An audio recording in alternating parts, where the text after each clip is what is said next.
بسم اللہ الرحمن الرحیم نحمدہ ونصلی علی رسولہ الکریم۔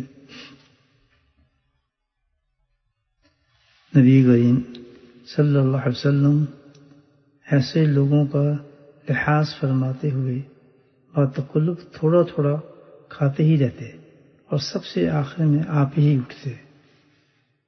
مشکات ابن ماجہ بہقی۔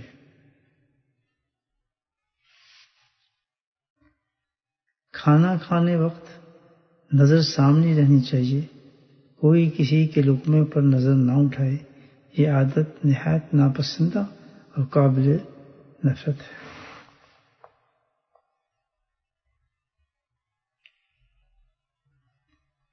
بعض اوقات کھانا کھاتے ہوئے ناک میں پانی اتر آتا ہے، اسے بار بار اوپر مت کریں، بلکہ الگ ہو کر صاف کر لیجئے تاکہ ساتھ بیٹھنے والوں کو کراہت نہ آئے۔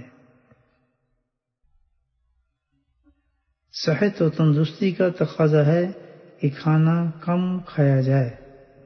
زیادہ کھانا انسان کو بوجھل اور سست بناتا ہے۔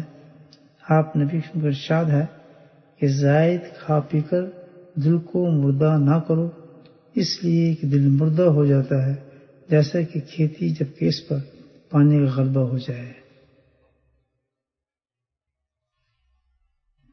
آپ صلی اللہ علیہ وسلم کا ارشاد، کوئی برتن بھرنے کے اعتبار پیٹ سے زیادہ برا نہیں ہے۔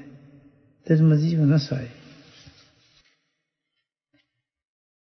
نبی کریم صلی اللہ علیہ وسلم کا ارشاد ہے کہ کم کھانے والا آدمی پر حق تعالیٰ کو فخر ہے۔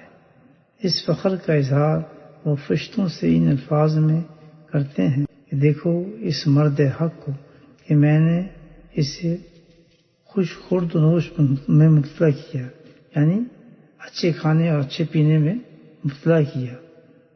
اس نے میری خاطر بھوک کو ترجیح دی۔ بس اے میرے فرشتوں، تم گواہ رہو کہ وہ جتنے لقمے کم کھاتا ہے میں اس کے لیے جنت میں اتنے ہی درجات کا اضافہ کروں گا۔ کیمیائے سعادت۔ اللہ سبحانہ تعالیٰ نے نبی پاک صلی اللہ علیہ وسلم کی تمام پیاری سنتوں پہ عمل کرنے کی توفیق نصیب فرمائے۔ آمین۔